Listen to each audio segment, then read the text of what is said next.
Mentioned a couple of weeks ago how the humanistic world has blurred so many of the boundaries that we've been talking about. And our society, our culture, as we get farther and farther away from what Ray called today the text, as we drift farther away from that, our whole system becomes corrupt, the way we process information. And for example, our world seems to be groping drastically for what gender roles really are, what it means to be masculine, what it means to be feminine. For decades, various movements have sprung up and have utilized media and entertainment in order to propagate their particular philosophy or their agenda, perhaps even, concerning that. There's been numerous sitcoms, and all of them are about making a husband or a man look like he's foolish and he knows nothing. And those have been around for decades, and they still exist. All things masculine are merely malicious, and all things feminine are fraught with fraudulence. And so we don't know. What do these terms mean? What does it mean to be masculine? What does it mean to be feminine? But you know, this whole thing of gender roles and what they mean, it's been a struggle for humanity for a long time. And it's not just a modern day issue. Even in the days of old, things were littered with gender inaccuracies, right? Father knows best. Leave it to Beaver.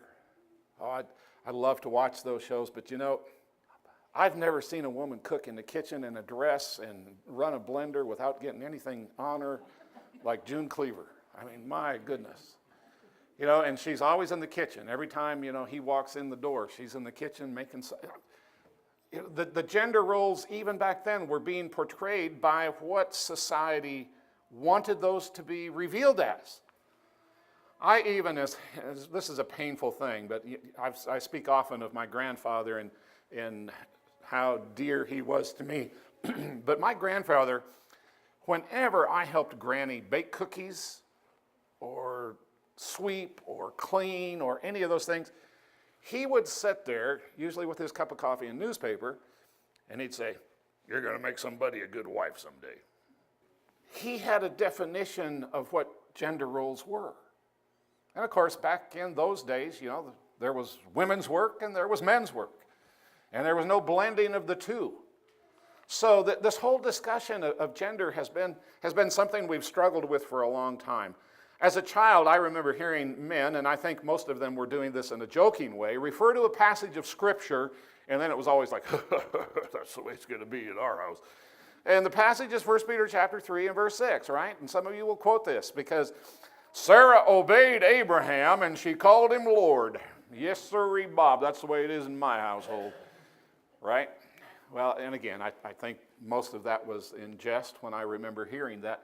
But what I do remember, what I do recall, and I even remember who it was Norman Gibson. And Norman Gibson was one who I think he had a beautiful understanding of what it meant to be masculine and what it meant to be feminine. Norman Gibson, he quoted another scripture as he would talk about, you know, this Peter stuff and everybody, she's going to obey me and call me Lord. He says, there's another passage about Abraham that maybe we should remember. And it's back in Genesis chapter 21 and verse 12. Watch, all the wives are writing this one down. But God said to Abraham, "Do not be distressed because of the lad and your maid. Whatever Sarah tells you, listen to her." God tells Abraham, you listen to her. Her calling him Lord had nothing to do with not deserving to be listened to. And God was letting us know some things about gender in those verses. It is not happenstance of evolution that we have two genders. We don't need to grope around in bewilderment trying to define what gender is all about, because we have the book. We have a text. And the scripture lets us know the one who created the genders knows exactly what those genders are for. So let's listen to God's original gender design. The text we're going to use for today, as well as at least we'll be planted here again next week, Titus chapter 2. But you must speak what is consistent with sound teaching, Paul writes to Titus. Older men are to be self-controlled, worthy of respect, sensible, and sound in faith, love, and endurance. In the same way, I want older women are to be reverent in behavior, not slanderers, not addicted to much wine. They are to teach what is good, so that they may encourage the younger women to love their husbands and children, to be sensible, to be pure, good, homemakers, and submissive to their husbands, so that God's message will not be slandered.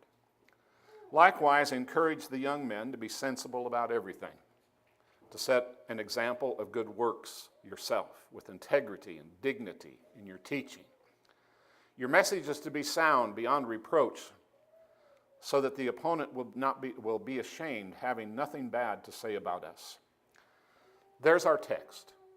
The text is going to identify that there are some specific things addressed to specific genders and even specific times in one's life in those gender roles. Titus is told that he needs to speak the truth, that he needs to be consistent with the things that are sound. NIV says you need to speak in accord with sound doctrine. The New American Standard said the things which are fitting for sound doctrine. The New Century says what to do to follow true teaching. So this young man who is in a position of teaching God's will, he's supposed to make sure that what he's presenting is sound, is truthful, is accurate.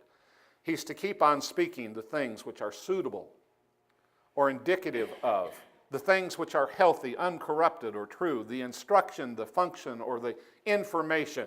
Why? Because believers and unbelievers alike need to know the significance of God's design for gender and their responsibilities. And so before God even starts on his discussion of what I need to be in a specific time in my life, be I male or female, tells Titus, you need to give this information accurately and truthfully, because people need to know this. Our world is no different today.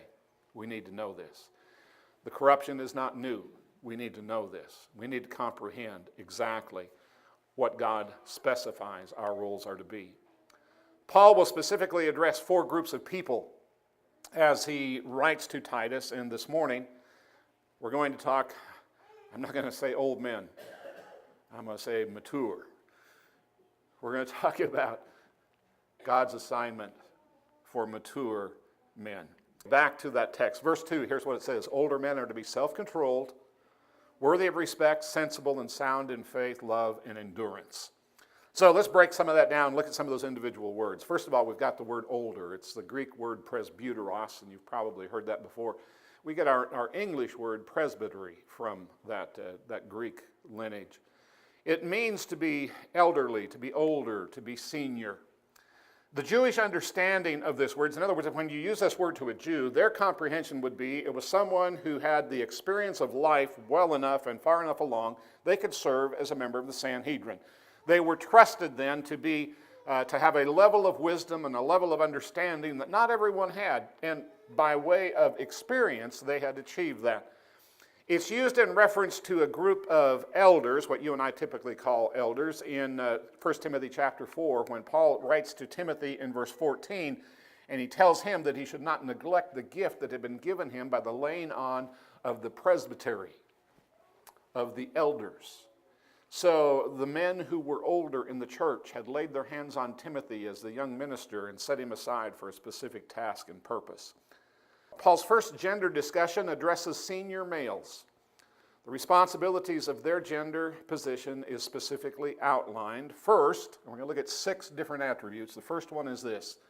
The first attribute of those who are mostly mature is they are responsible to be sober, to be self-controlled, temperate, depending on your translation. The idea of this word, by the way, it kind of had 3 different implications in the original language. One was that it had to do with the idea of being mentally clear. In other words, the focus was not dispersed. The focus was centralized. You are sober in thought. You are self-controlled in the way your mind works. So that was one application. Another application of it was that you are temperate. And the idea of that was that you had personal strength and that was witnessed by your ability to be controlled. So you not only had this singleness of mind and this ability to concentrate on things that were significant, but you also directed your habits into the ability to focus on the things that showed you were controlled. And then the third application, obviously, was that it was to abstain from intoxicants. The classical Greek writers often use this word to refer to being free from all infusion or addiction of alcohol. So when you imagine what happens with one's use of mind-altering chemicals, that is the opposite of being sober. It is the opposite of being self-controlled. And again, as we understand what alcohol does to the body, that's exactly how it affects the body. It takes away the ability to be mentally clear and focused. It removes the ability to control your behavior. And so those three veins are all things that are attached to this original word. Older men are to be clear on what really matters, having a focus which is decisive and careful when executing all of their judgments. He uses wisely his God-given talents and gifts. He's a man with right and godly priorities, living by the motto, all that really matters in life is pleasing God. So the challenge to older men is, first of all, you need to be sober. You need to be self-controlled. You need to be temperate. You need to have your mind where your mind needs to be. And that is, God is number one.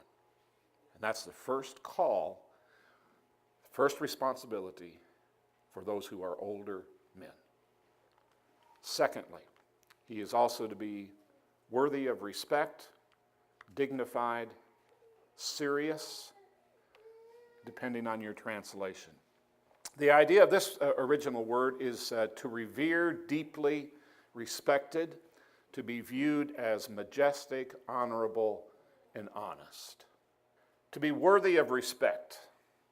When an older person is examined, they are to have a lifestyle and a mental, spiritual makeup that is honored by other people. The mature man is to have a character that's free from things that are questionable, things that are inappropriate or suspect. When examined by others, his life is viewed worthy of honor and respect. He's seen as a man of great integrity. That's the second responsibility of the gender of being an older man. Thirdly, to be self-controlled, to be sensible, to be temperate. Again, depending on your translation, a different word than what is used that we started with. This is actually a compounded word from two Greek words, the first one meaning safe and the second one meaning mind. It has to do with being safe-minded. An older man, in his gender responsibility, is to be well-balanced, weighing things out in such a way that there's a proper examination of all situations. Phren in the Greek is from the word diaphragm. And that's the word for mind here. Typically, sometimes that gets translated kidneys in the Old King James. It has to do with your innards. It has to do with your inner person. So you're to be safe in the inside. It's really hard to get it all into English. But the idea of it is that you just breathe deep and it brings calming. I texted Josh and Erica yesterday morning. I said, happy day of your wedding. It's a good day for deep breathing. And just because deep breathing calms. I remember in homiletics class being taught one of the best ways of overcoming the fear before you get up to preach is to breathe deep. Deep through your mouth, slow out through your nose. And it's amazing how that will calm you. Stop doing it, you'll go to sleep. It works well. But that's the idea. This, in older age, the responsibility of being in that gender time of my life is I'm supposed to be the calming one.